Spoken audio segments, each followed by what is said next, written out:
Welcome to Paranormal Unveiling, where we talk about pretty much whatever the hell I want, as long as it's weird, true, creepy, controversial, or informative about the paranormal. So sit back, relax, and listen to the show.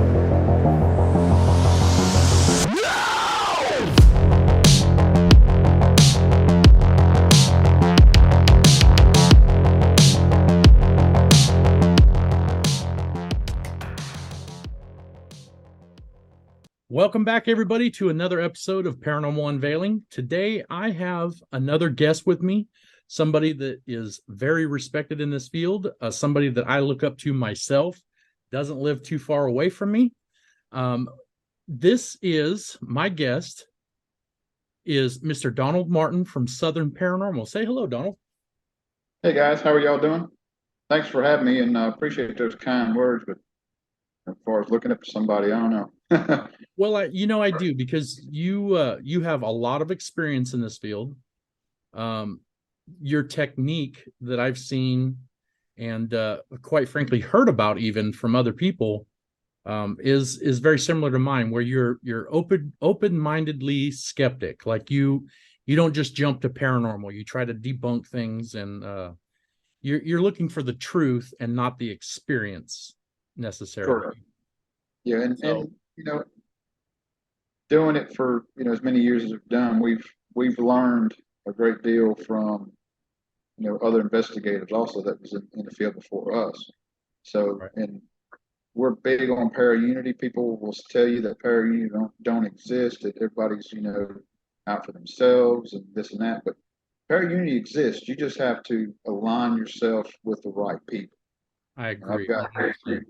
I've got a lot of friends who I consider part of my family, our para family, uh, that we stay in close contact with, and they're from all over the U.S.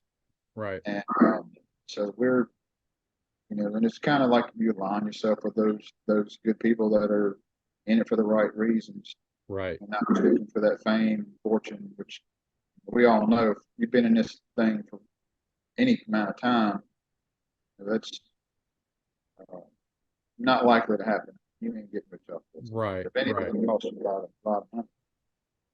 And I agree with you.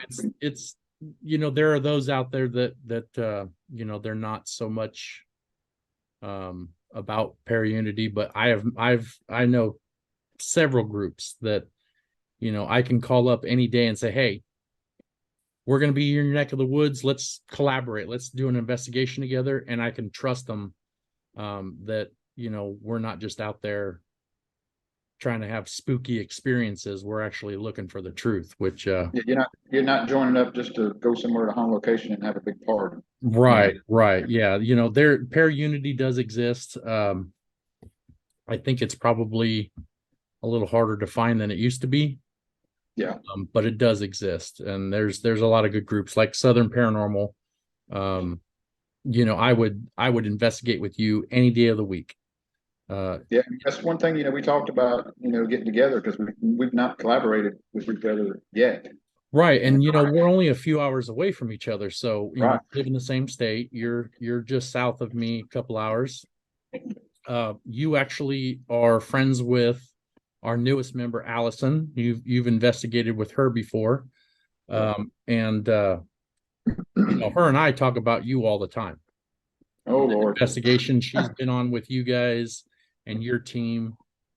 But you're also very respected. People that know you know that you're not out here just looking for the experience, that you're actually looking for the truth, and you're trying to explain away what you can and find the things that are actual good evidence, like proof.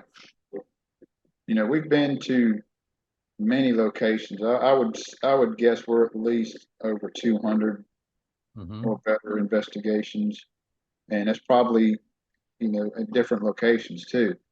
There are some that we investigate quite a bit. I couldn't tell you how many times I investigate the funeral home. I mean, it's Right.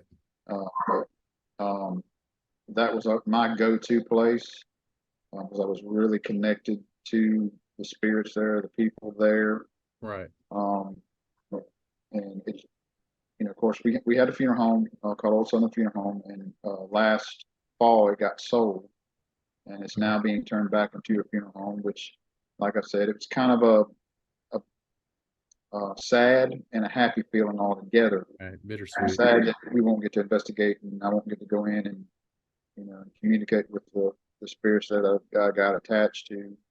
Now, the new owner did say anytime I want to come by and talk with them, I can. I haven't done so yet because I've been so busy and doing other stuff. But Right. um, and on the good thing of it, that it's a building that was needing a lot of repairs, especially to the roof. And we did a lot of stuff that what we could with what we had to try to maintain and try to repair and fix as best we could without. We just didn't have money to put a new roof on for it. Right. Right. But the it's a good thing that the building is bought, and they repaired the roof, and they're fixing the place up so the spirits will continue to have a location to call home. Right. And I'm sure before you left, you probably explained that to the spirits that are there. I did, and when because when they were telling us, all right, we got to move everything out. I didn't realize how much stuff we had in that building until we started packing everything up. Because you're talking about equipment and cameras and DVRs and audio systems and computers and just Right. all the stuff that we've had in there for several years. And it took a couple pickup loads to get all of it out. And we called Wow. a good friend, Eileen Jones, and her and her husband came over, and we started packing the stuff up. Of course, our team was there, and it wasn't that bad on the beginning parts of that, of getting the stuff out and getting it packed up and moving it to the truck and all that. But when you get down to the very last few things, and you're like, it really started hitting me Right. that I'm leaving this place. Right. It was harder than what I thought it would be to Right. let go. You've created there's the 28-day theory, but you were in there for years, and you grow an attachment to things, to the spirits Yeah. that are there, and they know you, they trust you, you know them. I've never had the privilege to have an area solely like that, but just the things like that are here at my own home. When we had the fire and I had to leave, I missed those experiences. Like it was different until we moved back in here, and I'm, fortunately I'm able to get back in here. But you grow an attachment to spirits. They become familiar, they become family to you. Right. And they, you become connected to them. So I can only imagine what it was like to have to leave the funeral home. But you also run the Atala jail. Yeah, we still have the jail. We haven't done a whole lot of investigations, booking investigations lately. One, I really haven't been pushing it that much because I've got so much going on in my personal life with work and family and, Right. and everything else involved. But people will contact me. I've got a guy coming in from Memphis area on the 11th for his birthday. He's coming in and going to do an investigation there that night. So, we're still getting a few here and there, but like I said, I really haven't pushed it that much. Well, like we were talking earlier too, with COVID, a lot of things kind of got interrupted. So I'm sure now that those regulations and things have kind of wound down, things will start picking up as you're able to do that. But here, one thing I do want to have you let everybody know where they can find you on social media. I know that you have a Facebook page, stuff like that. So why don't you tell everybody, if they want to come check out Southern Paranormal here in Mississippi, where can they find you? As far as social media stuff, we do have a Facebook page, which is Southern Paranormal Investigations. And if you look at I guess, the logo, because there actually is a couple more Southern Paranormals out there, but there's like Southern Paranormal of Atlanta and some other places, and maybe Southern Paranormal Investigation or Investigation something else. But Southern Paranormal, we actually had it copyrighted years ago, and I think it ran out, which Oh, okay. the old did, and it's like, it ain't like we're making money off of this, But Right. if you look up, Southern Paranormal, you'll see this logo along with Shadow. That's our kind of our mascot, Okay. and that's on our page. Of course, you look my name, Donald Martin. Actually, it's listed on Facebook as Donald R. Martin Mm-hmm. on there. So it's got a picture of me and my wife. I do believe that's the thing. And I think I want to say my personal page has our podcast advertisement on it. Shadows Talk, or we Mm-hmm. just started a new podcast with Guy of the Things Network, Jeremy York. Me Mm-hmm. and him do a podcast every Wednesday, except for last night when I had to work. So when the nights I work, we don't do a podcast for that. But Right. it's on professional wrestling, Marks on Wrestling that we've been Okay. doing this. Through And the paranormal. they can find all that on Facebook, your links to your podcasts that you're doing. Yeah, yeah. Southern Paranormal. Look for us on there. We do have a TikTok called Donald or D Martin Southern Paranormal, Mm-hmm. and I'm posting paranormal videos and some wrestling videos and stuff. I'm just kind of doing a jack of all trades on that thing, but Right. there's a lot of paranormal people in the community on TikTok that do live stuff. I was doing lives at the funeral home for quite a while, Right. and but there again, COVID and other things just got in the way. I wasn't able to do it as much. Right. Uh, so that's Facebook. We're on TikTok. We do have a YouTube channel, but it's under. There's actually two of them, and one of them is under Doyle Goss. And if you look it up, it's like in memory of Doyle Goss. Yes, sir. There's a lot of stuff on there. That's where he posted all the videos and stuff that we did because he was in charge of the video editing and all that stuff. Mm-hmm. So he posted everything in there. And that's got some other stuff that's non-paranormal related stuff on there. But most of it's all paranormal that's on there. And we've also got a YouTube channel called Southern Paranormal Investigations that I'm trying, whenever I get time, to transfer the stuff from Doyle's personal over to the Southern Paranormal. Okay. So there hasn't been a new video on Doyle's or the Southern Paranormal's YouTube page in quite some time because the video editing part of that, I never took the time to really get into the details and start doing it. I just started doing some stuff on TikTok with that, but it's really, really easy stuff that I've been doing. Like, Right. Yeah. I really want to eventually get into that video editing section where I can start putting some of our investigations. But we've got hours and hours of video, audio from locations we've done Right. in the past couple of years ago that have not been put out there in public.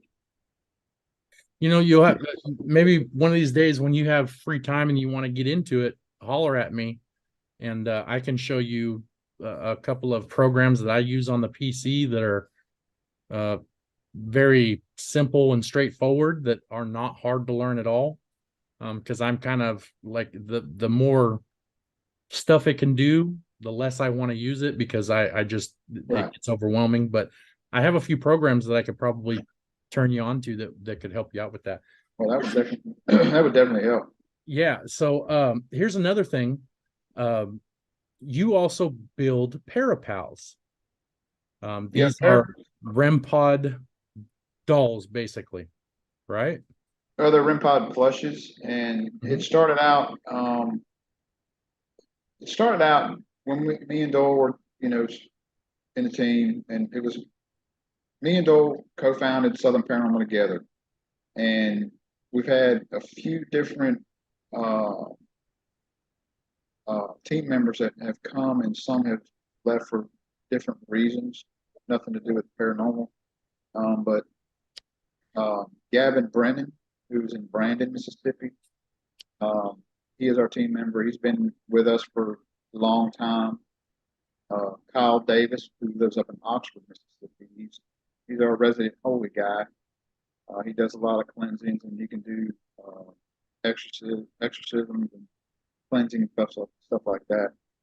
Um, he's um, he's one of our guys who's been there for a long time. Of course, my wife has been a member since the beginning. And when Doyle passed, she really stepped up to the plate um, and helped me out with a lot of stuff. Because when he had passed, it was just like, now it's all on me to keep this thing going. She really stepped up, so I really appreciate what she's done. And it's Absolutely. very, very good to have not only your wife, being involved in that stuff. When we go on road trips and all, it's like kind of a mini vacation for us to kind of do something we enjoy together. That's our four I'm sorry, my phone. But that's our four main crew members. We do have a fifth that has been unactive for some time. Mm-hmm. Got our side business and doing stuff, but yeah, it's usually us four, and usually if we're going out, we're collaborating with somebody else most of the time. Mm-hmm. Eileen Jones from Backroads Paranormal. Then there's Darren and Patty Edwards from Fallen Shadows. Heath and Shane Edwards. Ashley Langford. Get him last name. Ashley. I'm not sure if she's still with the group or not, but she's one of those good friends. Of course, we got, and please forgive me if I forget anybody's name, but we got so many people that we collaborate with or have collaborated with or friends with in the paranormal that it's hard to name everybody. We got Miranda Young, Ghost Biker, and we got Chris Sumner from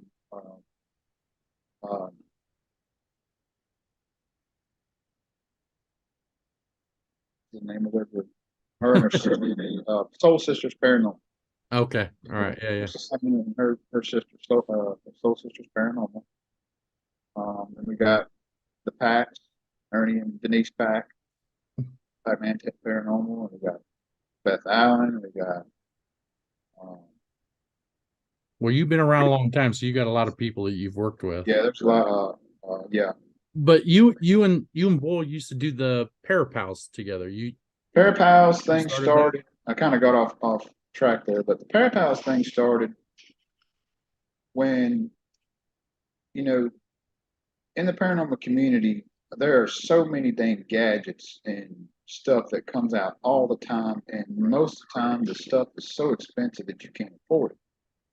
So the REM pods were the very first thing that I noticed that, man, these things are $300, $250, $300 for this thing. It's like, can't be that hard to build this. So I started digging into how to build those, and started digging in there. And of course, it was one of those things where I'm trying to do it exactly like it was. You can do it, and it's going to cost you a little more. But I kind of put a back burner on the REM pod thing, and I kind of started looking at different projects that I could build for our team, and not only have the equipment, but have it at a much cost-effective thing for us. We couldn't afford big expensive gadgets, so if I can really look at it and see how it's made and do some research on it, it's like I think I can build that. And that's kind of what started it all. And there was a group that was at the funeral home, and they had a mini pod, what they called a mini pod. Okay.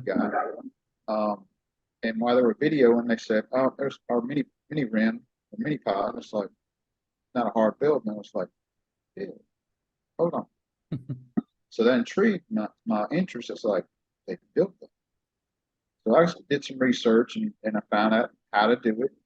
And I started building my own mini rims. I call them mini rims because they're not a pod. Right. It's not like that. So I started doing, a little bit on that and working it all out. It's like, all right, now we can build as many rim devices as I want at a much cheaper price. Yes. So then I got to thinking about the Boo Bears and the other things that are basically rim devices, but they're a different form. Right. What I got to think is like they're expensive too. They're like $300-400. Right. And we had one at one time, and it never really worked quite like it should have, in my opinion. Hmm. And that's another thing. What I do is like, just like, you know what? So my wife just bought a Slimer, and Slimer used to go on trips with us. Me and Dole would go on road trips. I had some suction cups, and we stuck into the windows, of the vehicle, back window, and we just had him stuck up there. So he went with us on a lot of trips. And so I took the one she bought. She got it from Walmart for like $1. Yeah. And I kind of said something to her about it. Said, "Don't you make no rim pod out of slime." So I did it anyway. Better to ask, permission or forgiveness and permission. Right. So he actually, and I built it just for us. And this is Slimer, There you go. and it was just the novelty of being a Ghostbuster type, you Right. know, movie memorabilia thing. I was like, that would be pretty cool to turn him into rim pod. So I dug into it. I figured out how to do it, with my rim devices. Of course, I had to do a lot more intricate work on it as Mhm. opposed to just a mini rim. A lot more that goes into it, a lot more stuff. But basically, Nice. and that's where his lights are. Of course, I'm touching. That's why it's going off. Right. But anything comes close contact with it, the head, side, um, it will go off, and we can set it, off somewhere and try to get spirits to communicate with. Then after I posted that and people started seeing it, they were like, "Oh my God, I want one. Can you build it?" I was like, "Yeah." So I got, started getting orders for those. How much would it be? And I was like, "Oh, look, and that was another thing. And that's what got me really started in building the custom devices, but not just the flush. If people would come up with ideas, hey, can you build one out of this? Can you build one out of that? Like, let me see, what you got in mind. So that turned into not only just flush devices, but I built stuff for other people. Right. They say, all right, can you build it out of this? So they can either order it, send it to me, or I'll look at something that they're looking at wanting. I'll find it, get pictures of it. Will this work? Yes, that'll work.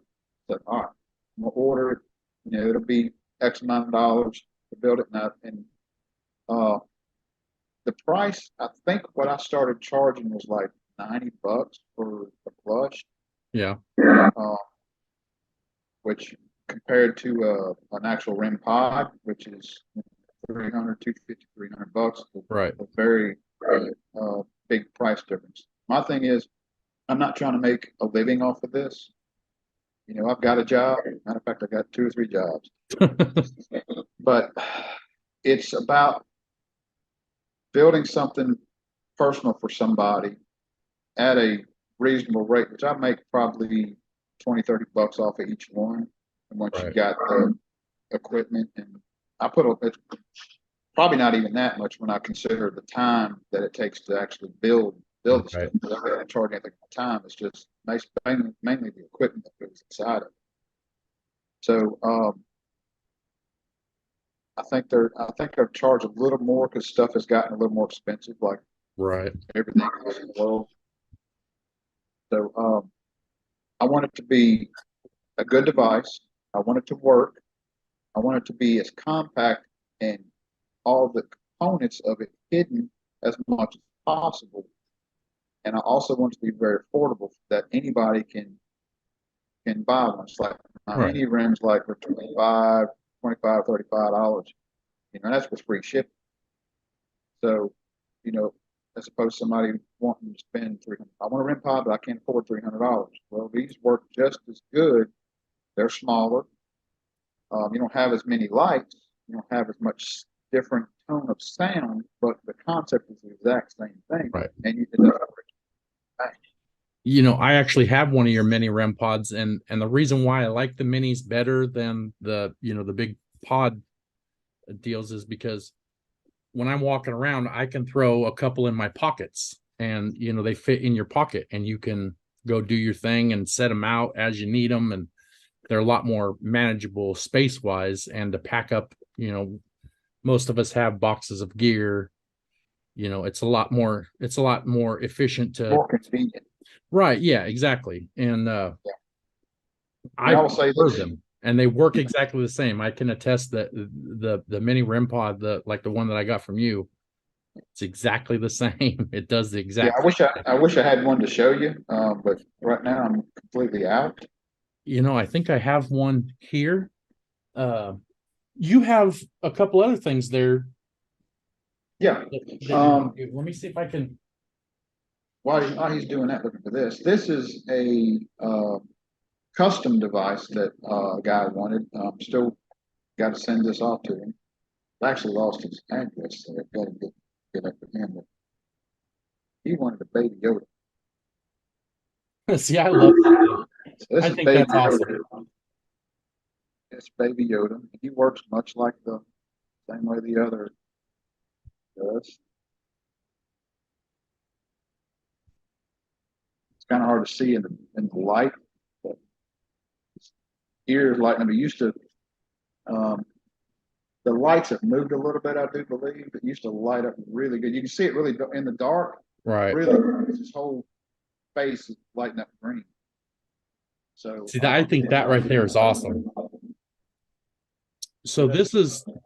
Let me see if I can get the camera to pick this up. This is I actually picked up another one of those from Walmart the other day that I've got that is available for a custom build if somebody's interested in the Baby Yoda. This is the mini REM pod that I got from you, and it works perfectly. Like, you turn these things on. I've actually used this during investigations and had it chime for me. Is that the one you modified? No, this is the one you actually sent me. But when we do get together, I'm going to show you the one I modified because I think you'll like the idea.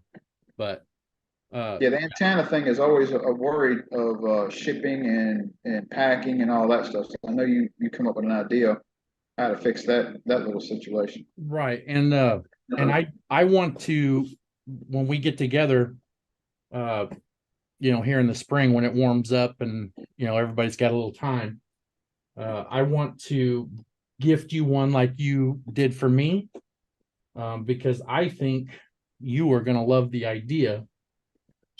And I'll show it to you here real quick, but because that was definitely a concern is the antenna, when you put it in a box or if you're shipping it to somebody. So I actually found a way to get a man, I can't even get it in my camera, a detachable antenna.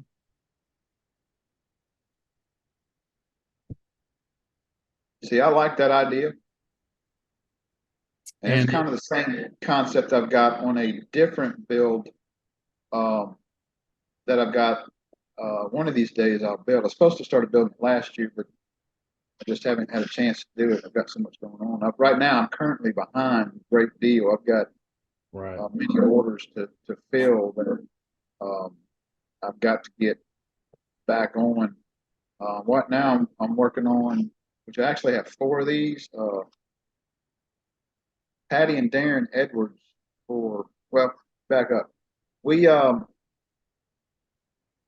wife planned an investigation for me for my birthday in a surprise location. Didn't have any idea where we were going. Yeah. We got there. It's like, oh, Broken Boat, which if you've never been there, it is off the charts. Now, if you're very interested in investigating that place, you got to do it before August because August, Ashley Storm's lease runs out and it's been sold. They're turning it into something else. So you only have to like August to get in this awesome location. and experience those spirits that are there. Um, Actually, for the first time, I actually got touched for the first time since I've been Wow. doing this since 2018. There was a girl spirit there. They reached out and held my hand, and then I had the male spirit that's there touch my back at the same time um, at that location. So that's one of the things that I always wanted investigating, and I was like, I've never been touched. My wife's been touched, you know, several times. I was like, somehow you'll be an investigator. Well, I just got touched. What did it say? Why not me? Make contact with me. That's all I want. Right.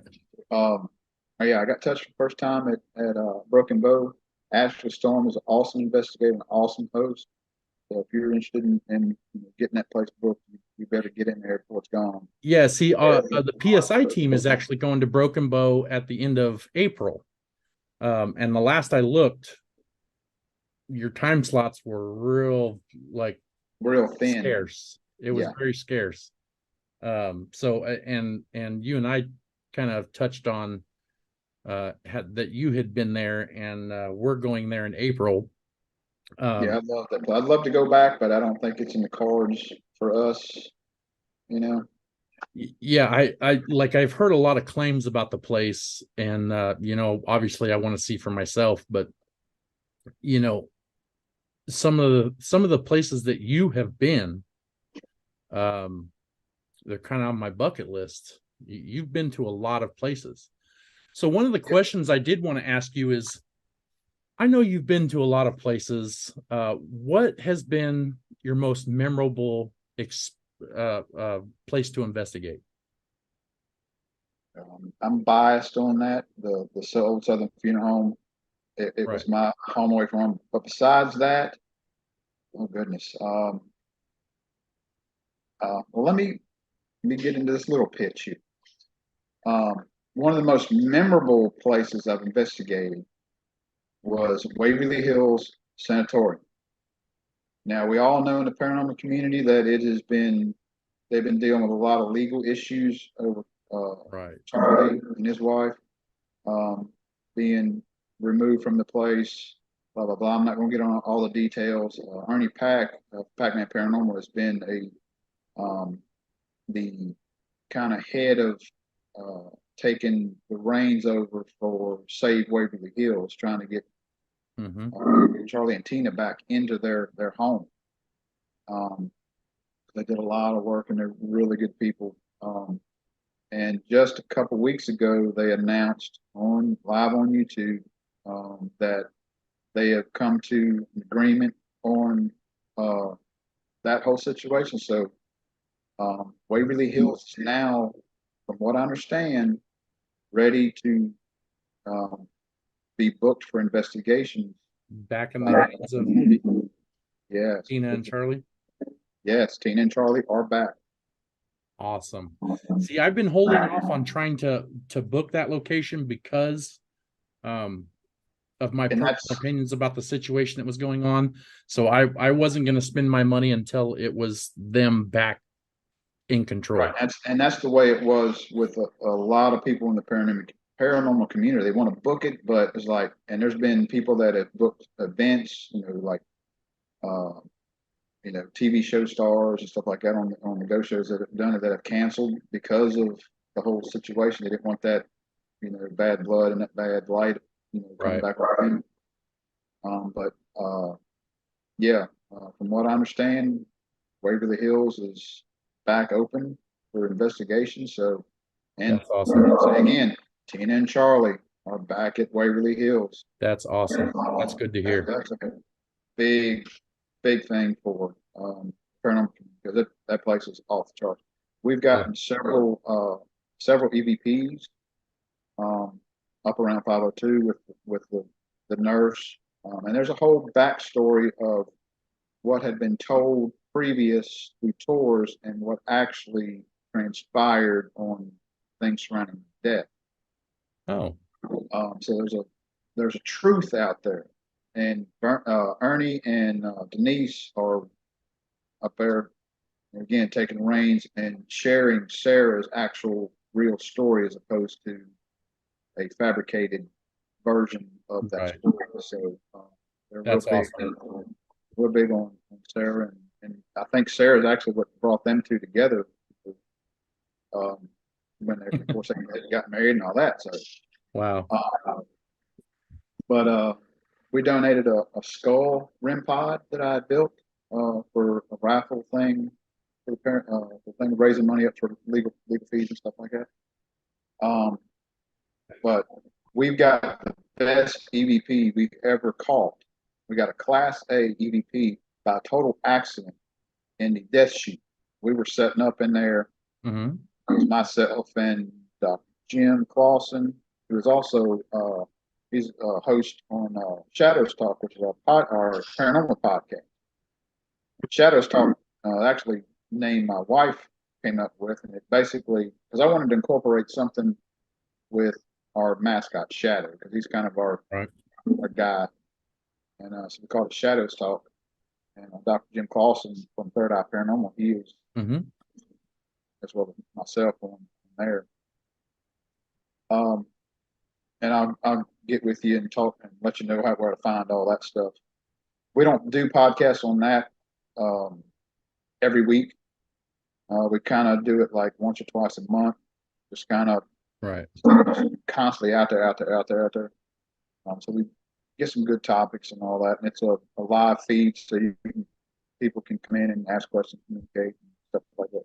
But Right. back to Waverly, Fallen Shadows was there, we were there, and then we got the place together, and we were getting ready to do an intro video. We always did an intro video, me and Joel and whoever was there. And basically, tell us, we're Southern Paranormal. This is where we're at. Kind of give you a little bit of history of the place, and then we, go on investigation. So we would always carry a mic on us and had that tied to our audio recorder Okay. because the audio on the cameras wouldn't pick everybody up good. Right. Right. Yeah. Started using audio there, and he would take the video and the audio recordings and compile them together and link them together. Mm-hmm. And so made it so much because the program he was using synced the audio to the video automatically. Wow. So it was really good on that section. So we always did a test on it, and you can hear my wife turn hers on. All right, testing, 1, 2, testing, and turns it off. Mm-hmm. So we get back, at home, and Dole's going through some audio, and it's like he makes a joke about saying, "Is there any kids at Waverly Hills?" Like, yeah, Dole, I took my kids to Waverly Hills. No, there's no kids there. What are you talking about? He said, "Let me listen to this." And there's this little girl's voice at the beginning and at the end of my wife's 4-second recording that says, "Mama, Mama." And it's like, "Mama, testing, 1, 2, Mama." Wow. And it's like, I was like, "Whoa." I said, "Play that again." And he did. And I mean, it's clear as me and you were talking. Wow. And yeah, it's a gold find there. You don't get that very often. Right. That's a lucky catch too. Yeah, just out of the blue. And I guess the little girl spirit that was there was, heard female voices in there and was searching for a mama. Right. But yes, That's awesome. Waverly Hills is that's a great experience from there. And we got several EVPs up on at room 502 around that area.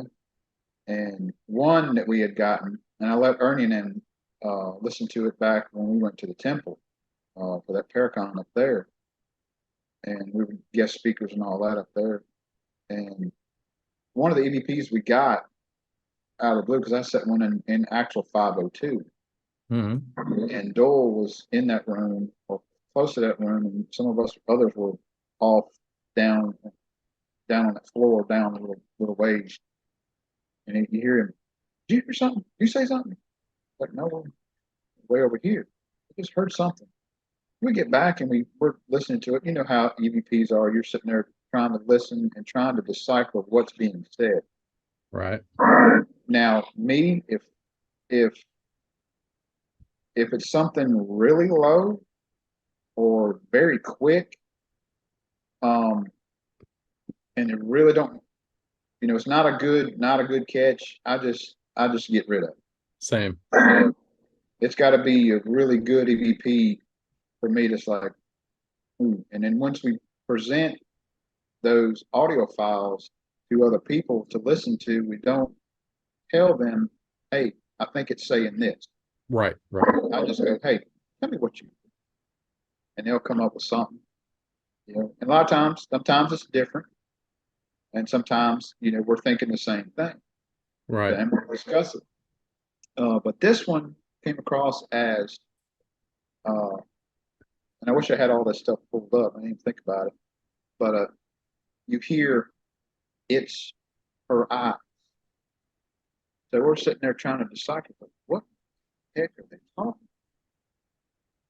So when Ernie had listened to it, he said, I hear that. He said, but what if it could be it's all lies? Hmm. Going back to the things that were said about Sarah concerning her death, Right. what was being told and what was actually the truth. So that to me is like, that makes a lot of dang sense. Right. Yeah. Several years from when we got it to when, Ernie heard it. So, yeah, Waverly was a good place. We've been to, we always had a bucket list. All right, we need to go here. We need to go there. I really want to go there. Bill was always big on jails, prisons. I was always big on hospitals, insane asylums, Yeah. Me too. things like that. That was my thing. So, every birthday around, we tried to book a jail or prison for Dole's birthday, and then we tried to book a hospital, on mine. Right. So we've been to a lot of places you've seen on TV, Ghost Adventures. Right. Yeah. Yeah. Like calling the name out was, I don't know. Apparently, the community has different ideas on TV shows. I look at them for uh, location possibility as opposed to Okay. paranormal stuff. There's a lot of stuff that's thrown into the shows that to me are for ratings. It's Right. all freaking people out. You Right. don't get possessed on every show. And Right. the whole demonic thing, very, very rare occasions is there anything demonic at a lot of these locations, like 99.9%, it's not. Um, we've been to Moundsville State Penitentiary. We've been Okay. to Trans Allegheny, which is one of my first big ones, and I love that place. Really? It is so freaking huge, you would not believe. It would Oh, take you a week. It would take you a week to investigate that whole place. right. It Easy. is massive. That's one of my favorite places that I would love to go back to. Of course, I want to go back to Waverly now that it's open. Um, so we've been to Slaw's Furnace, we've been to Bobby Mackey's, been to uh, Old Yoakum Hospital a couple times, which is over in Yoakum, Texas. We've been as far west as Yoakum, Texas. It's been far east as Savannah, Georgia at Moon River Brewery and Sorrel Wheat House. We've been as far north as West Virginia, been far south of the coast, um, Alabama, Louisiana, Tennessee, everywhere in between. We haven't gone to Florida. That was one of our things on our bucket list, excuse me, while Bill was still alive. But yeah, we've been all over the place. Right. See, Sloss Furnace is one of my on my bucket list. Waverly is, and the reason why Waverly is on my bucket list is because of the shadow figure that people have said they see. Because I'm big on shadow figures. Like that's my thing. Trans Allegheny, I would love to go there just for the experience of it. Ohio There's a State lot of good Reformatory, places. been there, you know, and we did a lot of traveling the first few years. Almost every month we were going somewhere, and it just got so expensive we couldn't do it anymore. Right. It does get And expensive. so we started looking at, all right, look, we can't afford to go, 12, 16 hours away, every month. cut it back down to start looking at places that are more local, 6 hours, maybe 8 drive time, because, we're going, and we used to go, me and Dole and some of the group used to go, leave that morning, get there, investigate, leave the next morning. And man, you Right. are so dead after that whole 24-hour period, Right. 36-hour period, that you're like, oh my God, it takes you forever to recuperate. You get that paranormal hangover. Right. And so we started kind of going a day ahead, getting room for a couple of days, go a day ahead, get there that day, that night, go look at the location, do what we do there, do some B-roll, Right. and then go to bed. And then the next night, we go and investigate, and go back to the motel, sleep a few hours, get up and go home. Right. So it worked out a whole lot better. But there again, it's a little more expensive because you're spending an extra night at a hotel. True. Food. And we tried to sometimes, we get some stuff together and maybe grill or something like that. Get a little portable grill. Our big thing was always, Dole was big on raw oysters. So we always tried to hit a seafood place if we Right. could. Now, I was like crab legs and stuff. So Okay. that was one of our pre uh, that was one of our pre-investigation rituals to meet up with whoever's meeting us up, and go have dinner Right. before the investigation. So Right. That's what we're going to try to do with Broken Bow Asylum is we're going to leave out Saturday morning early. Our investigation starts at 6. We have the place from 6 a.m. or 6 p.m. to 6 a.m. But I want to get there a little bit early, have dinner, because um, we've got a friend of ours that's in Oklahoma that's going to meet us there. And I, then, I would I would give you some advice. There's a little girl spirit there. I can't remember her name right off the top of my head. She likes dolls and she likes the color yellow. okay, When we yellow. Yeah, when we went, talked to Ashley. Of course, I was talking to the spirit, and I told her, you touch me and all that. I'm gonna send you a gift, and I'll mail it to Ashley and let her give it to her. So we bought her a little Bella doll off of Okay. Beauty and the Beast, and of course, she had a yellow dress. Right. Yeah. Yeah. We sent that to her to give to the little girl spirit that was there. See, that was one of the ideas, because I know there are some children there. I've heard the claims about the little girl. Um, was I wanted to take kind of, we call them trigger objects, but I wanted to take a doll and I wanted to take a ball, um, because some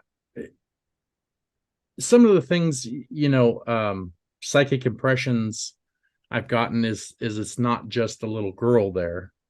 I don't know why this came to me, but um, and I don't know how much they advertise this. I've been trying not to do a lot of research on it, so I can, when I Tell get me, there, I can kind of tell me feel into what it. you're feeling, and I'll tell you if you're right or wrong.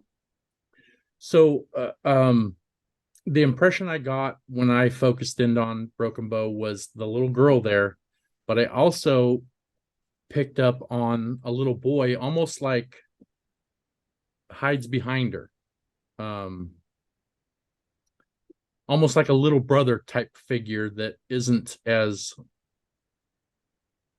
outgoing, just kind of stays behind her while she interacts. He kind of, you know, peeks around her, watches her, sees what she's doing, but doesn't necessarily interact with people. But I felt like there's a little boy spirit there That with her in a brotherly capacity.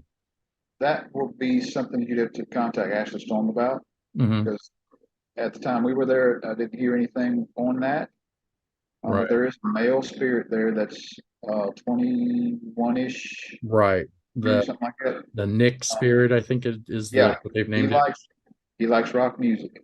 He Okay. likes Metallica, AC/DC.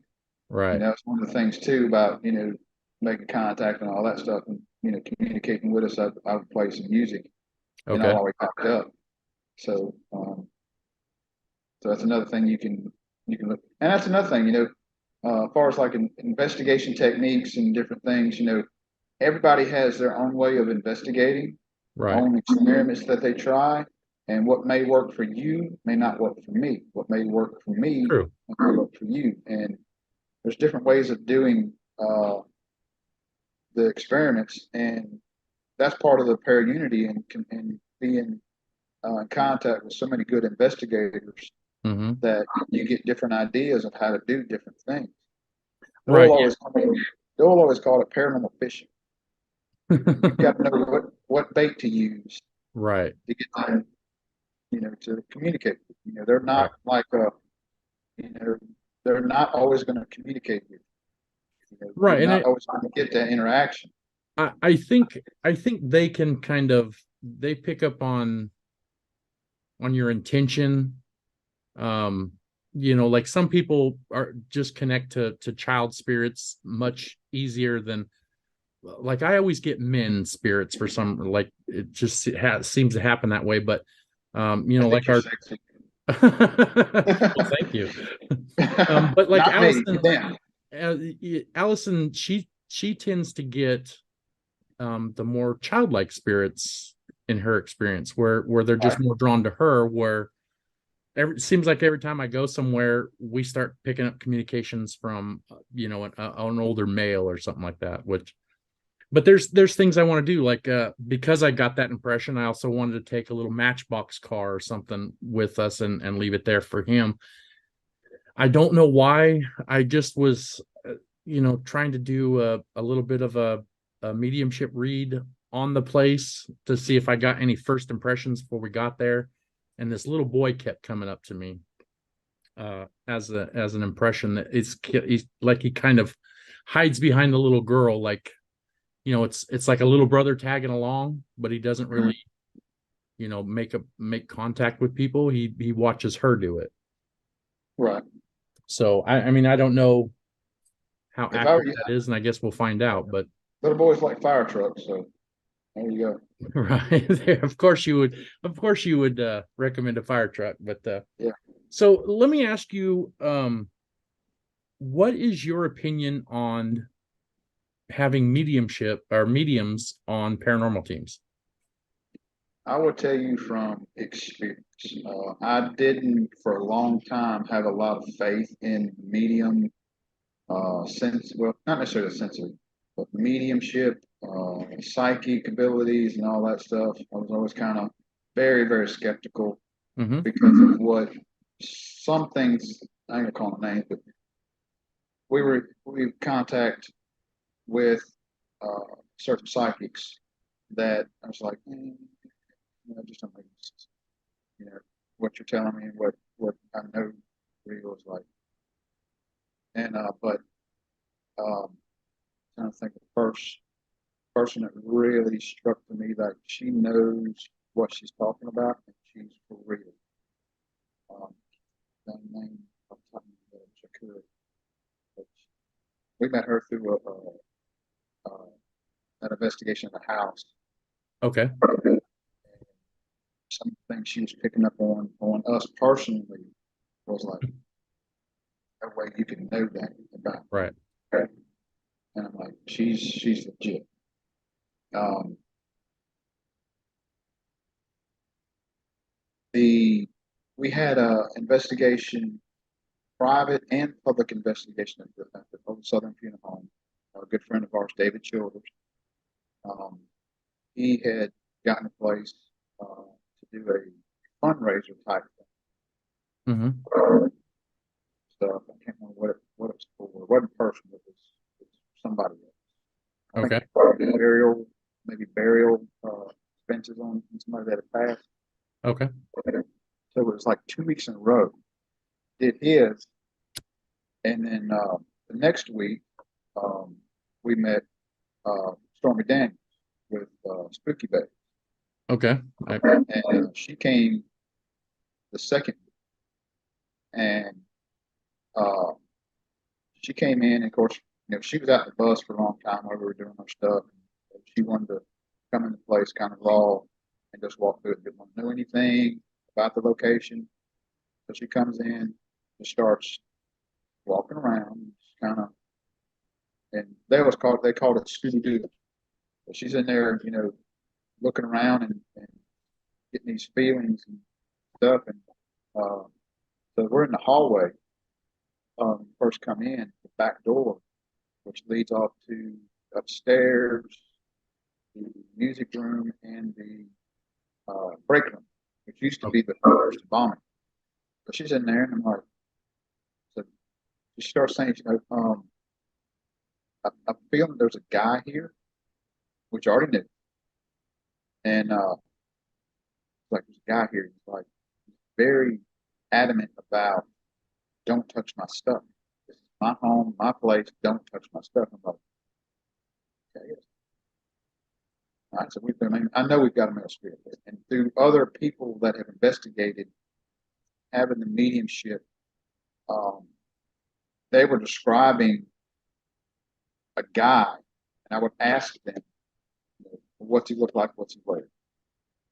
And people that don't know each other were uh, telling me the same thing, Hmm. as this guy.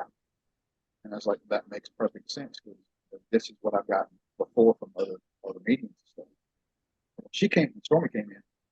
Um, she came in and was talking. She was telling me that like she's like, there's clothes, there's a brown bag with clothes.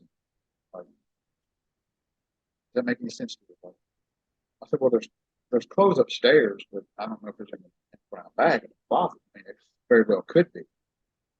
So of course we start going through the place. We went to the chapel. She sends the two little girl spirits in there, and one likes to play hide and seek.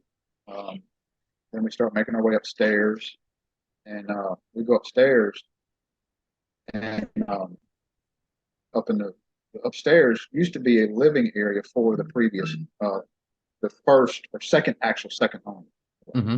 We used to have it, the upstairs living quarters and everything, on the downstairs. So she's up there and she's doing her Scooby Doo thing. No, she walks over here by the elevator. It's like, no, no. Walks into the casket room, big open, wide open room where they store the caskets for Okay. families.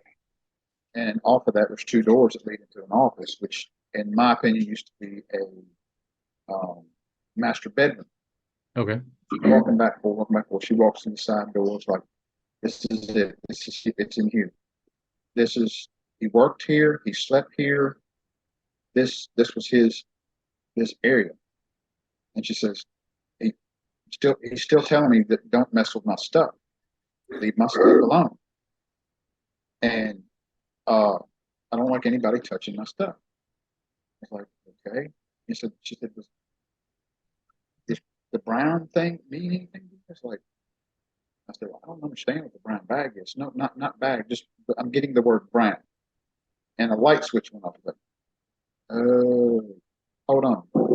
The previous week, when David and them were there, just with that group there, of course he was there that night too. I went in and got a suit out of the closet that was in that room, and I went and hung it up in the embalming room uh, as a prop, Okay. for trigger object, you'd say, in the embalming room. I went in there, got it, come back in, and said, "It's sitting in a brown suit," and I went, "Oh," she said, "That's it. That's what he's talking about. He don't like messing with his stuff." So I was like, "All right." Put it I back. called it, the spirit's name. I won't say it on here because of the family, stuff. Right. So I put it back in there. I was like, all right, I put it back. I'm gonna leave it alone. And it's like that was the first thing that happened then. And I was like, wow. So there's no way you could have known anything about them. Right. So that's just one of those random things that aren't out there in the public eye, isn't on social media, isn't Right. no evidence of that being anywhere.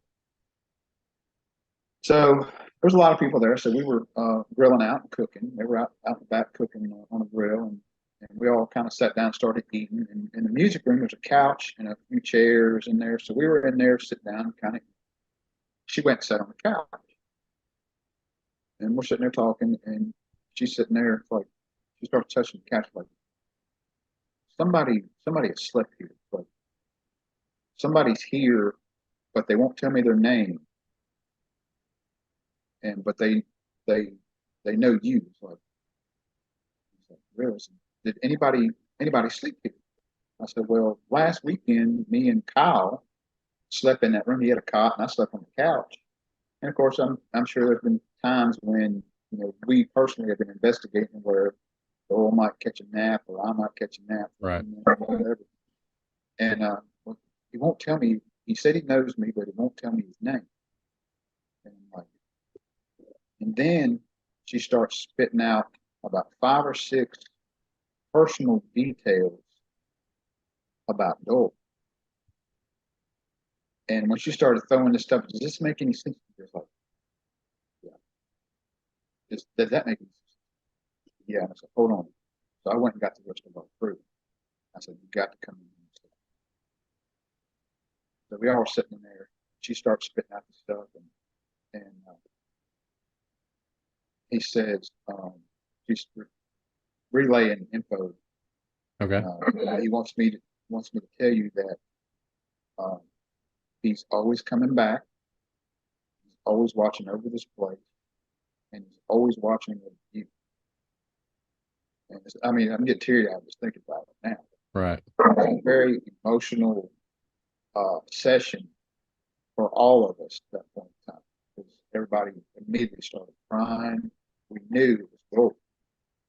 And so I've been told by several other psychics I'm friends with in our paranormal family that uh, he's he's around you all the time. He's coming back and checking on you.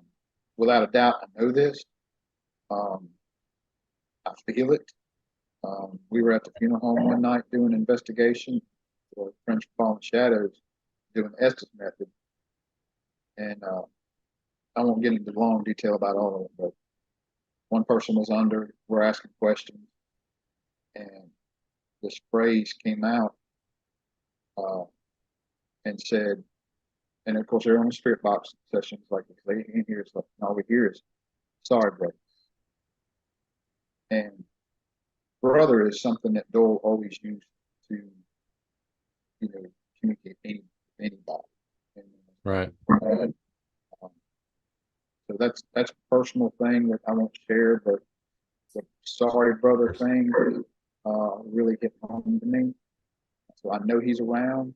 He was at Broken Bow because I invited. Like, I don't know where we're going, Dole. I walked out. I was like, "Welcome to go with us. I want you to go with us."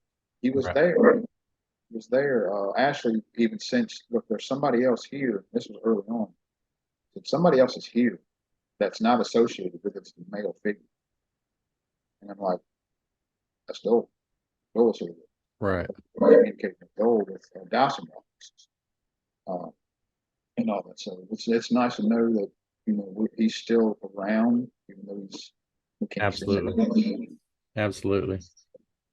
But yeah, the whole mediumship thing, your long answer to your question is yes. I believe wholeheartedly that people have certain abilities. Now, not everybody I come in contact with, I can say that, but I will tell you that um, can't think of her name, saved my life. But her and Stormy Daniels, they're going to do it Right. without a doubt. And we're good friends with Stormy and part of the Spooky Babes people there. So yeah, she's legit. People can say what they want to about her as far as her past and all the media junk, Yeah. but she's she's truly hearted, and knows what she's talking about. Right. She's an awesome person to know and investigate. So I'm hoping the reason why I asked you that question is because I know how more scientific that you are to gather evidence and proof. So I wanted to ask you that question because I'm hoping that when you and I get together, and this is it's kind of a understandable thing, but an unfortunate thing for mediums sometimes. And I understand why people do, but want to get proof. But I'm hoping that when we get together, I can show you how I work. I would love that. I mean, I've been trying for since I've gotten in contact with certain sensitives uh, through our paranormal family, I've really want to experience some of what they experience. Mm-hmm. So I'm trying to, and I've told one, Beth Allen, matter of fact, she's legit. That's another legit one. Mm-hmm. She's legit, Beth Allen. Wicked Women Paranormal. Okay. Uh, she's legit. Um, there was well, we did a thing at Octagon Hall with them, kind of Okay. private investigation, just out of the blue. We went there and we were sitting there talking. She's telling me like, look, there's there's a female on a relative that's um, connected to you. It's kind of like the guardian spirit of God. And so I don't know who she is. I'm thinking she's either second or third generation female of yours. And I'm thinking, no idea who she's talking about. The only two people that I could come to mind is either one of my grandmothers, either my mom's mom or my dad's mom. Mom's mom, you know, always had contact with us. My mom on my dad's side, I never really knew. She never really contacted. She didn't really have much to do with Right. it.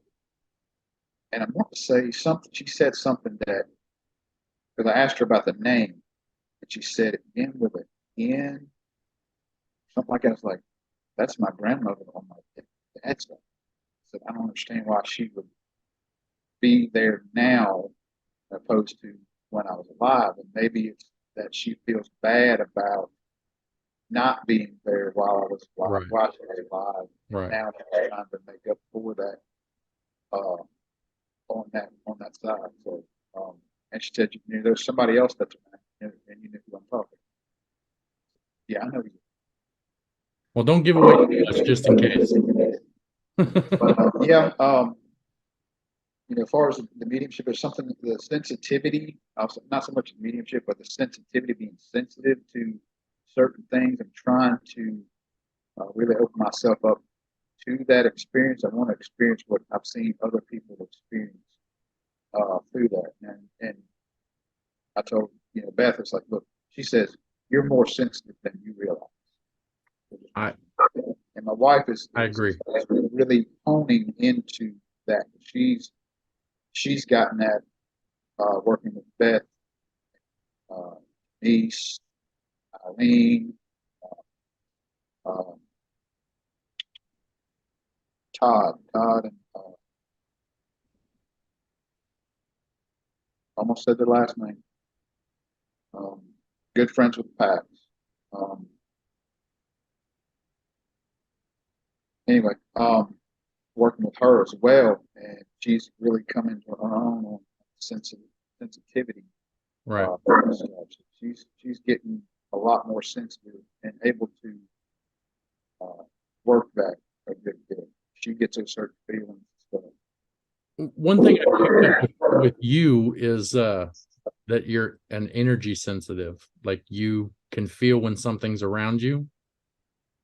Um, I'm I think once we get face to face that I'd be able to read how deep that goes. But um, that's one of the things I did pick up about you.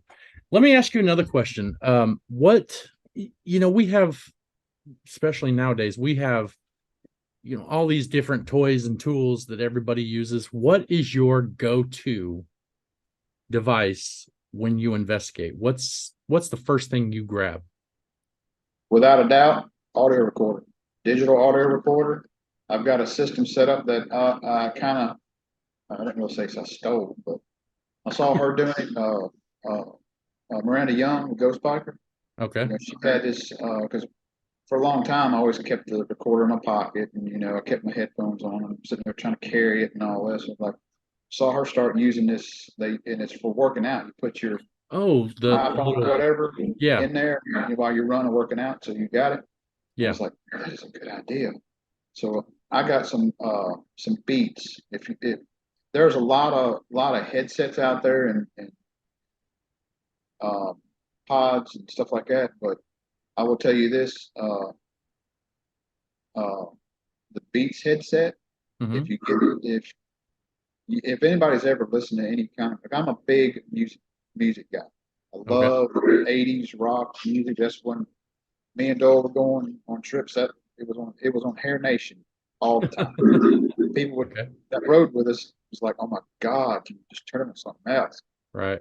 But we were always big on, and I've always been big on music, especially the '80s genre, you know, the rock groups from that era. Right. Um, and so came across some beats. Somehow or another, a pair ended up in Dole's truck. Don't know where they came from. We asked everybody that rode with us, everybody that was with us. Hmm. No, they're not mine. Well, I'm gonna start using them. So I started using them to do EVP review, Okay. and man, they are super fine to have and hear. That sound in there is so good. Right. You catch everything. They have a higher megahertz range.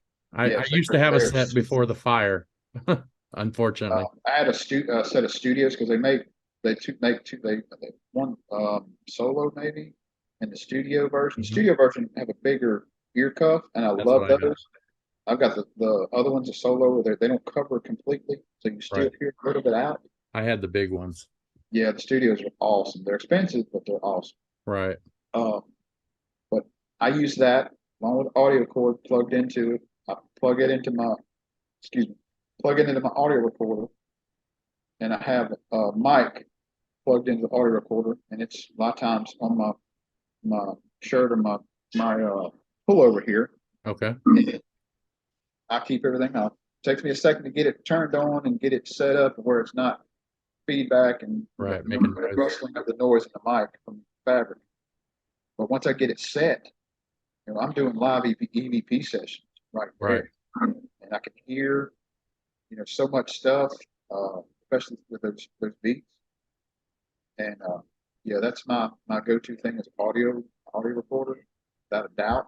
Right. I agree. That's one of my favorites too, is you give me an audio recorder. That's all I pretty much need. I don't Yeah. really need Now, much else. I'd say we use K2s, we use of course my rim devices. A lot of times, Right. Slimer goes with us everywhere. We set him out. We usually have a couple bigger rim pods, and then we have of course some of the minis. And another thing that I try to do with all the stuff that I build, going back to the Fair Pals thing, um, when I'm building something, Hmm. especially when the funeral home is still open, still had it, I would take the stuff I built and used it at actual haunted location to test it To out. test it. Yeah. And so that was one of the things I always did before I send the stuff out. Make sure it's working right. Because I know there's been people order stuff offline and they wait for 2 years and sometimes never get it. They've already paid for it, or they never get it, or when they do get it, it doesn't work right, or it breaks not long after they get it. So when I'm building something, I always made it a rule: look, I'm not going to take any payments until it's ready to ship. Right. That's always worked. So there's a little less pressure on me, Right. to get a timeline to get this thing right. It takes a while to build each one of these things, and I stay so busy. It's hard nowadays for me to find time to get over there and get it done. Sitting here in my office, Right. but um, Slimer goes everywhere. We do the Estes method in quite a few places. The last time we did it was at Broken Bow, and I will tell you, it was spot on, uh, intelligent response. Right. Um, Estes is another one of my favorites too, and we actually have an experiment planned for Broken Bow, with two different SB7s set up differently. I will tell you from experience, and it's kind of made sense to me. We started getting there's a certain room in there that's got some stuff painted on the floor. It looks, witchcrafty, demonic, but we started taking pictures of it and looking them up online. It's uh, uh, Norse stuff like Viking Hmm. symbols and stuff. It's Runic. nothing. Yeah, It's nothing, witchcraft or demonic or none of that. Right. We did a research on it. So we're in that room and we're doing the Estes method in there. Well, I'm in there, and my wife was at the door, and then like down the hall and to another room where Kyle was. He was our go-to guy. He was spitting out the stuff, and she would relay the stuff. So it was very intelligent responses to what I was asking, and we would get him way down the building. And I was like, so it was the best Estes method I had ever done. So, Wow. we were like astonished because I think Darren and Patty were there. Also, Darren and Patty Edwards were there, and they were like, "God, this is spot on." So we took about a break after about an hour. I got to go outside. Right. And, you're that jacked up on what you're getting, and it's like, oh God, I need a mental break from that. And I Right. wanted to also with Kyle and my wife and all that. So we sat outside and we were discussing, the responses. Like, God, this is like spot on. So we took a break and we went back in after about 30 minutes. I think, well, I want to record this next one. So I set up a video recorder right there behind me and shooting on me. And we started doing the same thing. The message with the girl and guy there. Um, and we were getting, it was like dead. Yeah. Yeah. So it's like, what's going on? It's like, so are you bashful about the video recorder? Do you know it's recording? Okay. It's like, all right. After about 10, 15 minutes, I said, all right, I'm going to turn it off. Turn it off, turn it on its side. So, all right, it's off. Video recorder's off. I said, now, communicate. Or communicate. Really? Or intelligent responses. Like they did not want to have a video or have a recording of it, even though we were audio recording. But that was like, seems like they did not want that part out there. Yeah, we have an experiment. Me. We have an experiment that we've come up with. I actually have it's an automatic noise control that hooks to your SB7. It's just a little device that plugs in series. So we're going to try two different SB7 using the Estes method to kind of experiment. We had a question about, are you actually hearing voices through the white noise, or are you hearing voices through your head? Because, my sister and her boyfriend with Luna Paranormal, my sister, she is a psychic medium also. So we want to test the theory with her boyfriend because he does some amazing Estes method work that I've seen him do. He gets some great communications. For some reason, they just kind of open up to him. So we want to do a test with using one with an ANC, automatic noise control device on the SB7 that cuts out that white noise. And then we want to use the standard SB7 just with the white noise and test it that way. But so my question to you is, if somebody were interested in getting into the paranormal field and they came to you, what advice would you give them on getting into the field? The biggest thing is if you're very much interested in doing this, one, I know there's a lot out there on TikTok and other social media um, about investigating abandoned buildings. There's a lot of that stuff going on. I will tell you, I'll advise you, make sure you have permission before you go into locations. Just because it's abandoned or it's been sitting there for 5, 10 years doesn't mean someone doesn't want it. Right. You can be hit with trespassing charges and stuff like that. So keep that in mind when you're investigating some places. Always get permission before you go in. Don't go alone. It's not safe to investigate alone, and that goes with not just the paranormal side of it, but also some of these old buildings have vagrants and squatters in it. Never know what you'll come across in Right. some of our buildings. Um, we've had issues, not really that big issues, but we have come in, you know, had a couple contacts with people trying to come in while we're investigating, um, while we're there, by ourselves inside. So always go with somebody else, always have permission. Um, Somebody's wanting to get into it, um, do your research, find a local team or investigator in your area that's willing to not necessarily you join the team, but you know, um, kind of show you the ropes a little bit, how to investigate correctly, Right. what things that you need to do, and what little things you don't need to do while investigating, especially as far as EVP sessions. You got to really got to be quiet. You can't whisper. You got to talk normal voice.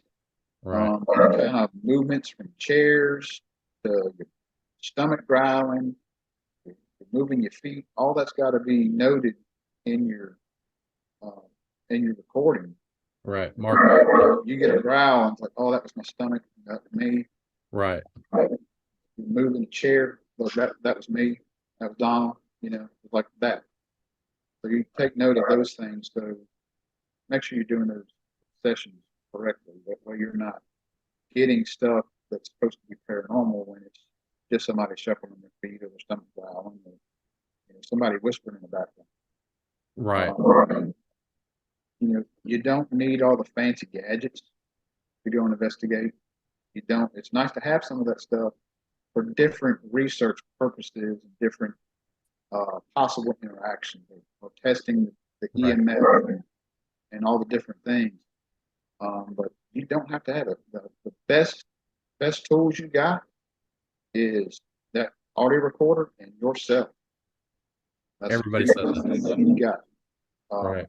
I Your agree. intuition, your knowledge, and your experience of investigating, and that only comes from doing it, for so long, and then figuring out what works, what doesn't work, figuring out ways to do it, um, understanding that just because a place is haunted or has paranormal activity, you're not always going to get something. I've been to locations that are supposed to be some of the most haunted places in the U.S. and they've got nothing. And there again, I've been at places that people, oh, that place is not active. We got stuff to change. Right. It's just, like I said, they don't do stuff on command. They're just like us. They just aren't in living form anymore. Correct. And I will say this: treat the spirits with respect, because just as they were free at one point in time, they were living at one point in time. Show them the same respect uh, as you would if they were alive, as opposed to not. And sometimes they don't know that they're gone. They don't realize that they have passed on. That's another kind of pet peeve thing that I have. That the question, the standard question, well, what's your name? How old are you? How did you die? And I can see, and I always used to make jokes. Me and Doyle does, like, we thought about it, like, we go to this location and we try to think outside the box with questions we ask, and because I can only see a spirit or a couple of spirits in a room while you got these investigators asking them the same questions they've heard 1,000 times. I can see them back there behind. It's like, all right, here we go again. Yeah, the old irony. Hey, what's your name? How'd you die? How old are you? Right. It's like get out of the comfort zone and ask different questions, try different things, as opposed to just what everybody else does. There's no right. I'll say there's no right or wrong. There is a right and wrong way to investigate, but there's no right or wrong thing to try. Right. Try different things that just come up on your head, and it's like, hey, I wonder if we could do it this way. What if we change this way?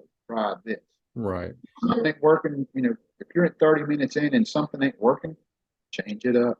Yeah. Try something else. Yeah. So I agree. One thing that I have learned, and this was kind of a random thing that somebody brought up the subject, and it really got me to thinking, if if I had passed away, I don't really want to relive the worst day of my life. So, everybody asks that question, how did you die? I Yeah, don't know and that they always want to talk about that, like ask them what their favorite color is or something, just uh you don't yeah, always have to bring up the worst day of their life. right. Just what do you like? You know, Right, who's some of your loved ones that you miss, or right, uh, what are things that you like to do? What do you right. think about this person that's with us or that person? Or somebody you want to talk to in particular? It reminds you of somebody. Right. We did a thing at the funeral home. We had a private investigation at one of the local coffee shops in town. He had a bunch of employees that wanted to do an investigation. So I was Hmm. like, just call me up and we'll set something up. Because one night he had come by and dropped us a bunch of coffee up for free. Like, wow, Oh, wow. thank you so much. And then we got in contact with us like about doing a private investigation. How much? And I was like, look, you just come do it. It'll Hmm. be on us. You just supplied us with the coffee and all. We really appreciate it.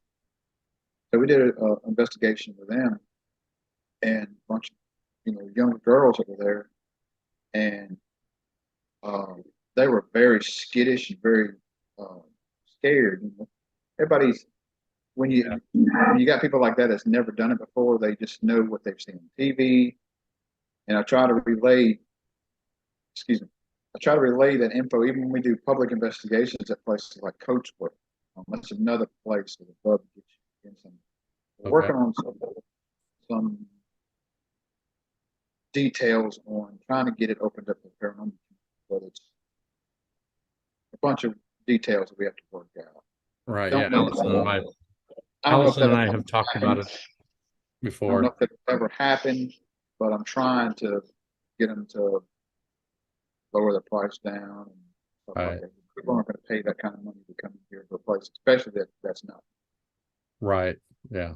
But and there's a lot of details, a lot of other details involved, all that. But I always tell everybody, it's like, all right, before we start the night off, we already got our plan out for what we're going to do. Like we have 25, 30 people in there. It's like, all right, I'm Donald Martin, Southern Paranormal, blah blah blah. This is what we do. I was like, all right, questions. How many of you have been on a paranormal investigation? You might get one or two. Raise your hand. Okay. How many of you seen the TV show? Everybody's raising their hand. I said, all right, what's not going to happen? Okay. Uh, we're not going to freak out. Now, you might. Something happens. We're not going to freak out and just start yelling and screaming. Oh my God. If anything, we're going to be like, wow, can you do that again for us? Right. I said, the TV shows. Another thing is like, don't, we're going to try to get the most experience and try to get the most evidence and interactions with the spirits that are here. Just know that those TV shows you watch will be at a location 1 to 2 weeks filming enough stuff to get into a 45-minute show. Right. It's not always you ask a question and you get a response. You ask a question, you get a response. It's a lot of times us sitting around in a dark room talking to us. You know, um, not everything is paranormal. We try to debunk everything we can every way possible. We want the evidence, but we want true, unexplained evidence.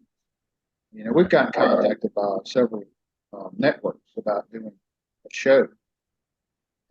We went through several different levels and all that. Bottom line is like in an interview type situation, it's like, look, and I said the same thing. If we're not going to claim something's paranormal, it's not. We're not there to fake evidence. We're not there to. We want those experiences, but we want to be 100% real. And I believe that's probably one of the reasons we've never gotten the show because we're not going to conform, and fake or claim, even if it's not um, intentionally fake. It's like something that we catch or something here, and it's like, as evidence, it's like, that could be this or that could be that. I don't think that might possibly not be fair. It might be explained. Right. So if it's that case, then, to me, it's not.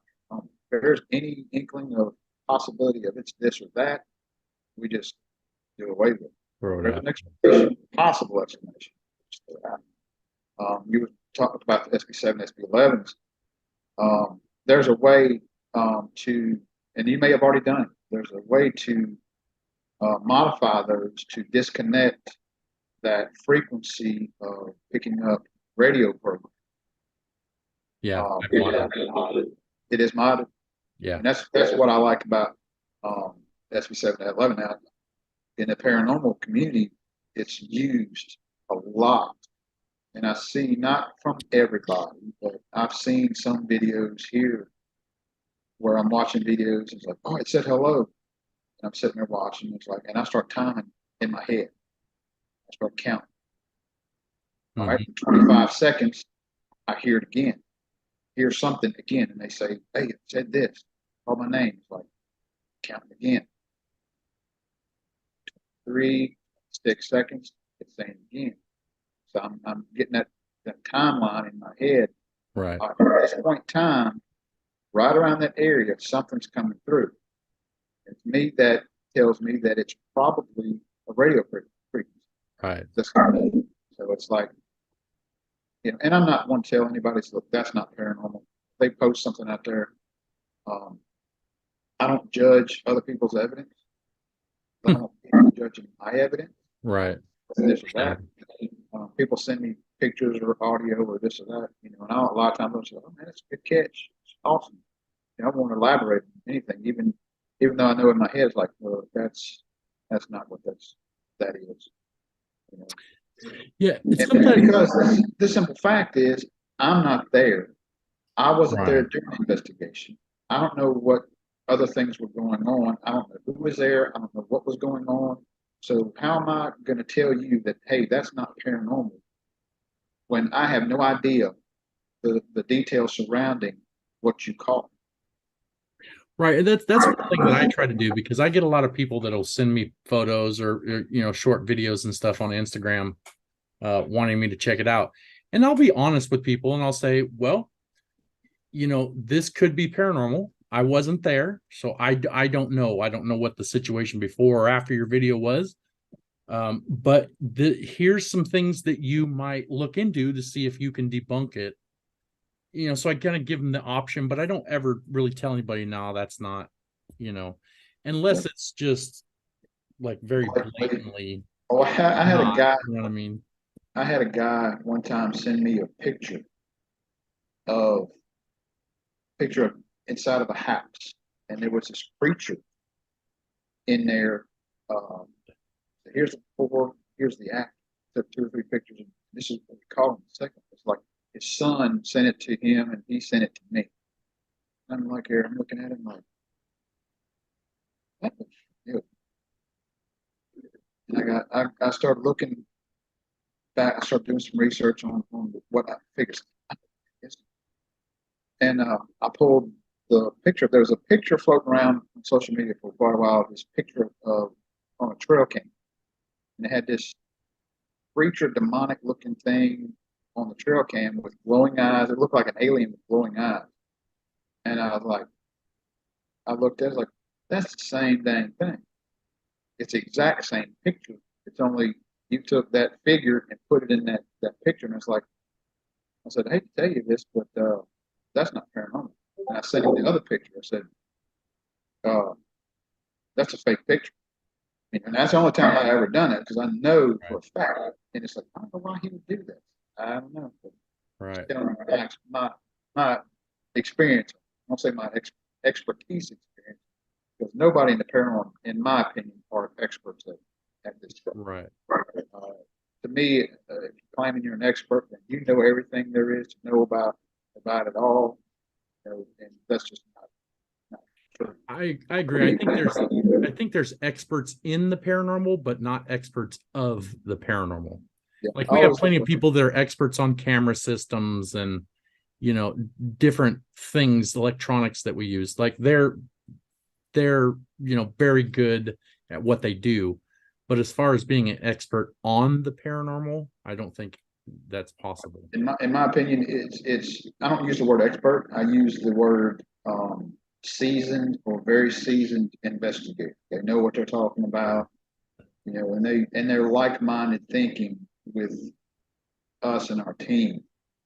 So that's one thing that, as far as the paranormal community, as far as the para unity and the para family that we have, it's we are doing we're doing the same thing, and we have different techniques of doing it. We share back and forth, and we're like-minded in the paranormal as far as the respect of the spirits, the locations that we go to, and the whole debunking process of the evidence. So it's like, it's pretty awesome to have. If Right. you're talking about, 2014, that I've got this many uh, people that I consider family, um, that we're that close to. It's like crazy. Nobody, that's another thing. But, like you said, people know me. It's like I'm just, I'm just me. Right. Just who I am. Well, you've worked with quite a few people, so there's plenty of people, and you have clients that I'm sure would absolutely vouch for you, but you're very respected in the field. The people that know what you do, and if you were to present them evidence, they would trust that evidence because it came from you, Right. because they know Yeah. who you are and And how I, you and I operate. appreciate that. I do appreciate, all the people followers. There's a lady down in Jackson, Brandon, Pearl area, Miss Three. She has been a follower of us from the get go. Mhm. She's one of our biggest, I'll say biggest supporters, but biggest, I won't even say fan, one of our biggest followers for a long time. She's always, commenting, communicating with us on Facebook and Messenger and all that, wishing us well, and can't wait she can run our podcast. So yeah, we got some followers. I don't ever call them fans, I call them followers. Right. Like I said, I'm just a normal guy that enjoys paranormal investigating. I'm willing to help others that are wanting to get into it. If your viewers there are watching now, contact me on Facebook. Right. Tweak my dig in my brain a little bit and ask, about this or that. And I'll be honest with you about stuff. But I'm always there to help out the especially the younger investigators coming in, Mhm. because there's a few younger generations out there that are getting into it, haven't been in here long, and we are uh, we are kind of responsible for making sure that they're coming up the right way and doing the right things the right way, Right.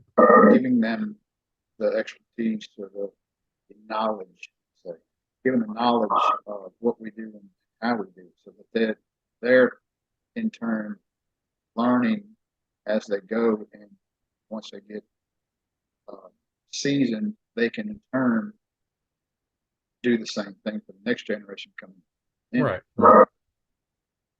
And I think I've called you a couple times to ask your opinion on something, or how to do something. Because I've been doing this for a while. I mean, I took quite a long break in between there just because of life, but I've been doing this for a while. I've done a few hundred cases now, so I know a little bit. I mean, like I know my experiences, but between my experiences and your experiences, and this is why I love talking to you with the para unity, is you're willing and open to um collaborate and say, here, here's what I tried, this is what I got. If you want to try that, maybe that'll help you. But you're also willing to like, you might see somebody that's doing something, you're like, well, that's a great idea, let me try that. Right. You don't hoard information, you don't down talk anybody.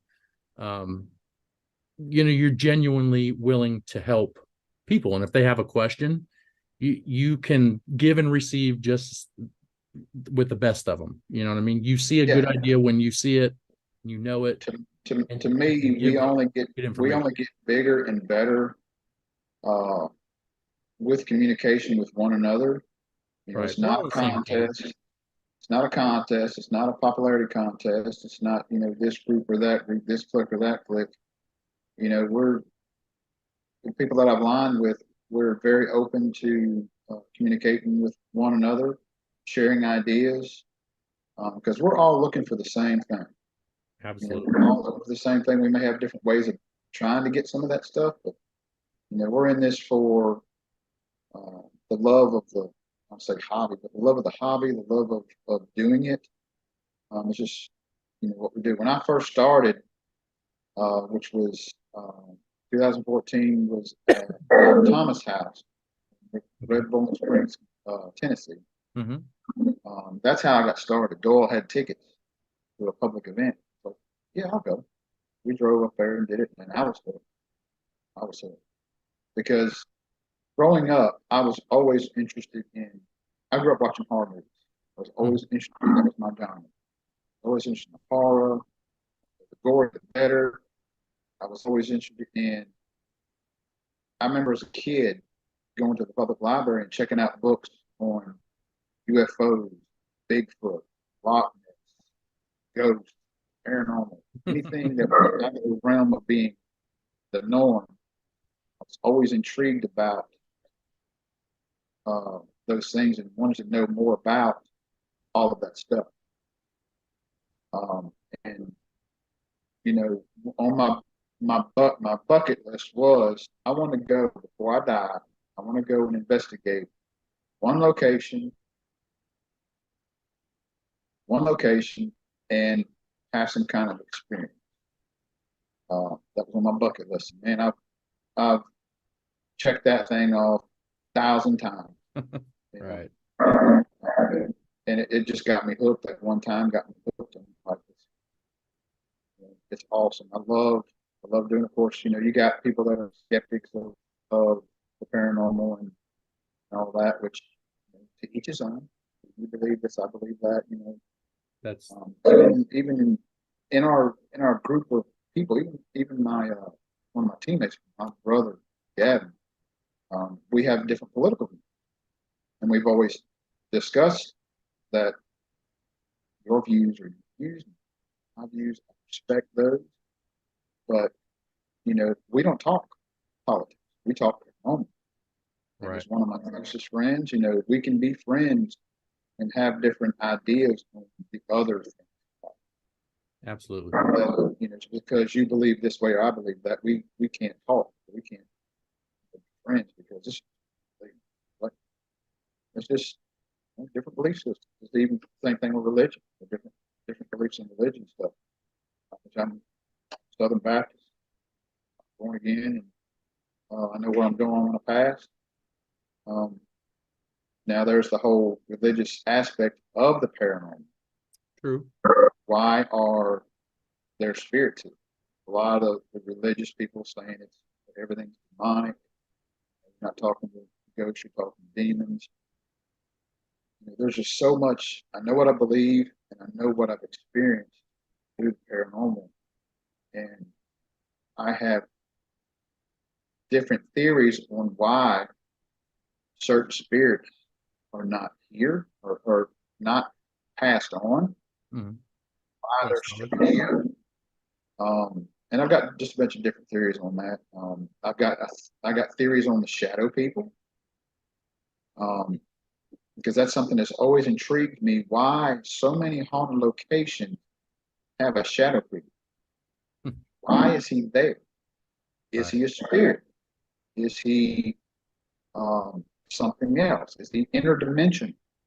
And that's another whole big discussion. The whole interdimensional stuff, where you know you talk about the cryptids, talking about Bigfoot, Mm. Mothman, Dogman, all the other stuff. It's like there's so much out there that we don't know about. Why is because one of my theories on the whole Bigfoot thing is why some people have seen him, some people not seen him 1 minute, he's gone. I believe it's an interdimensional being that is able to cross portals, as you did. And same thing with, say, with the shadow people or shadow figures for certain spirits. Why are some places so haunted and some others that have had tragedy are not? Yeah. I believe there are portals to the different sides. One of my theories on the shadow people are that, because we had one at the funeral home. I believe my theory is this, that they're there as kind of a overseer of that area. That You and I have similar views.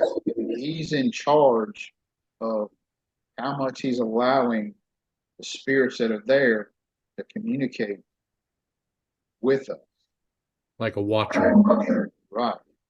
That's what I believe. And, because you'll get some investigations where, well, he's not letting, you'll get responses like, well, I can't talk. And and a lot of times we got a portal also, that we've got. And we've had many communications through that portal or through spirit boxes that sound like they're talking. They're not communicating with us. They're communicating with one another. Right. Back and forth. Their own conversation. Yeah. Right. And they're like, and even having it broken boat. That happened at Broken Boat. It's actually happened to me in a lot of locations where I feel like they're talking to each other and I'm just standing there listening to their conversation. But right. It happened at Coach. Donald, I want to ask you this. Would you be willing to come back on the show? Because I would like to get into some of the theories that we have. We've been running for about 2 hours now, but wow. It's been There's a 30-minute window gone, isn't it? Right. That's all right. Like I told you, we let the conversation flow, but you have some really great theories. Especially, I'm very intrigued with the shadow figure thing because I've got some theories myself, and you brought up some really good stuff. But I would like to invite you onto the show again in the future. Anytime. Would love to get together and just kind of make that our topic, paranormal theories that we have on different, portals or shadow figures, even cryptids, if you want to get into cryptids, because I have a few theories on a few of the cryptids, but I'll tell you some stories. I'll tell you some stories about some cryptid stuff because that's not really our genre. That wasn't really our forte, but we did get called on one. And I'll, next time we're on, I'll share that story. And it was wild. Right. I would really like to have you on to actually discuss some more specific theories we have on some of the stuff that we find in the paranormal. So if you're willing, I'd love to have you on in the future. Anytime, man. Anytime. I love doing I love sharing. I love doing podcasts. I love sharing, basically because I like sharing stories. I like sharing knowledge. Right. I just love talking about the paranormal. That's one reason we started our own podcast called Shadows Talk, and we haven't had any guests on yet, but I'll try to get like to get you on. Okay. And we'll absolutely set the time and all that. We haven't really done any guests yet. We're just kind of having open discussions on stuff because last thing we did SB7, SB11. Yeah, I watched your podcast after the fact. In fact, when you were on, I was doing an interview for this podcast, but I watched it afterwards the next morning as I was going down the road. I was listening to you guys on my phone, but yeah, I'd love to have you on because you have some really interesting theories that you brought up, and I'd like to touch on that in a future episode. Yeah, we can get into the theories of all those different things. I'll even share my theories on the religious part of it, on why some go, why some don't. Okay. Why they do it. Right, I'm game. But the last thing I kind of want to say to you is I appreciate you being available. I don't know that I've kind of said this out loud to you, because there, like I said, there's been a couple times where I've called you. You did send me the mini REM pod, which I appreciated very much. So when we get together come spring, I want to gift you one of the ones that I came up with the antenna, because I'd really like to hear your opinion on what you think about it once you get to dig into it. But one thing I want to say is I want to say thank you for the times that I have called you for advice, or to ask what you think on something. You've always been very open, and I appreciate that. But you guys, what I want you to do is I want you to go to Facebook, and I want you to look up Southern Paranormal. I want you to go and listen to Donald's podcast, because the podcasts that I've listened from you are very informative. You guys pick a topic, you dig into stuff, and you really kind of break things down. And I think a lot of the things that you guys talk about are very understandable for normal people. It's Yeah, not and, so some of our topics technical. yeah, I'm sorry. Some of our topics may not be the most popular, as far as, theories and thinking. We kind of, we probably ruffle a few feathers here and there, but, it's just, That's okay. it's our, it's our, uh, it's our way of getting people to think. Right. I'm not trying to get them to think like me. I'm not trying to change them, and I'm just trying to, you know, give Give your our 2 cents of things. right. Give your perspective. Which Yeah, which that's something I tell everybody. I'm not trying to convince you of anything. I'm just showing you what I've found, and it's up to you to make up your own mind. right. That's like when we throw evidence out there on Facebook, or which we haven't done in quite a while, but we throw stuff out there on Facebook or social media. We we necessarily don't say, "Hey, this is paranormal." We just throw it out there. It's like, you know, What do you here's what we've caught, and give us your outlook or your comments on it. right, your opinion on what you think? Yeah, absolutely. And I've done the same with a few things where I'm like, I don't know if this is paranormal. I what I can find or what I'm seeing, I can't necessarily explain it away, but somebody might have another idea. So what do you guys think is kind of how I try to present stuff. But I Yeah, really appreciate you coming on to the show, and I definitely want to get you back on, because I want to get into some of those topics um, with your theories about the paranormal, because I'm kind of a weird person like that, where I'm interested in the things that people don't necessarily always talk about, their opinions on why things happen, or what their experiences are, that how they base their opinions on it. But I really appreciate you coming on the show. I definitely want to get you back on here soon, and I most certainly, Mr. Donald, want to get down to the Atala jail and investigate with you. Ever since you brought that up, I've been Allison and I have been talking about it. Like, we're pretty excited to get together. I know you've met her before, but I haven't got oh to yeah, meet you face to face, and that's one of the things I definitely want to do. I want to connect with you and your group, and really see how yeah. you guys work Same here. You and know, learn. Same here, man. I'm interested in always, collaborating with other groups that we have not collaborated with, especially when they're like-minded. Right. Um, it's growing the family, growing the Right. connections, because with connections of, I'll say connections with the people that we communicate with, will be, um, you know, like you guys coming in. It's growing that family where you're meeting these other people that we know, and y'all can Right. connect and communicate with them. Right. It's another way. We're all looking for the same thing, but we all have different perspectives on stuff. So, you know, um, your way might be a great idea, something that I want to try, and I really think that getting together and discussing those kinds of things really helps the field overall. It helps Oh yeah, all of us, you know what I mean, yeah, to share information and share ideas, and just kind of collaborate. But I really want to tell you that I appreciate you coming on the show. For everybody listening or everybody watching on YouTube, please go check out Southern Paranormal. This is a great group of people. Donald has been a wonderful person that since I've moved into Mississippi, have been able to communicate with, and I'm greatly appreciative of being able to connect with you, and the fact that you're only a few hours away Makes it even better. makes it even better. You know what I mean? Like I don't have to travel state to state with some of the folks, but I appreciate you allowing me to come on and invite me on, and I appreciate your kind comments and all that. Yeah, definitely in springtime, we'll have to get together and find me on social media. Find me on Facebook, Donald R. Martin, Southern Paranormal Investigations. I also have a site or I have a Facebook page that's dedicated to Parapals.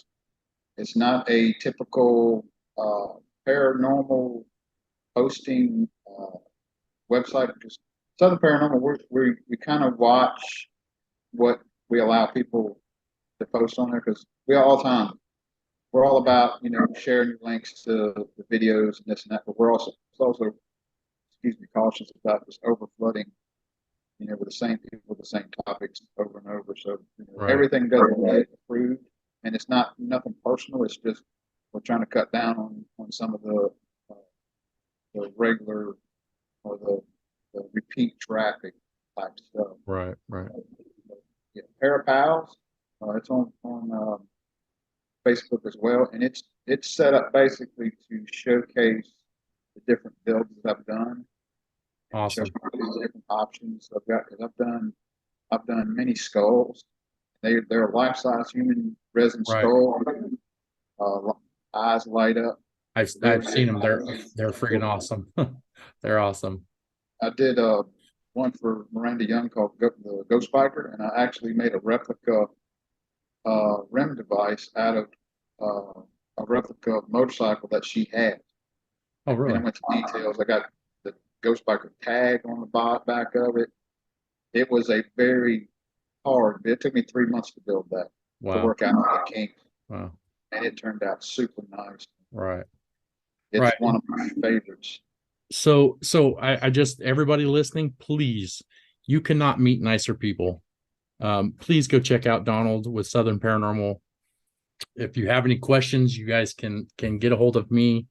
Find me on TikTok, Instagram, and you guys will hear the outro, and it'll tell you how to find us on all those. If you have any questions that you want me to send to Southern Paranormal, or you want me to help you find them, I will most definitely help you navigate to their sites because this is a great group of folks, and you can't meet nicer people. But thank You you can again, Donald. I really appreciate you.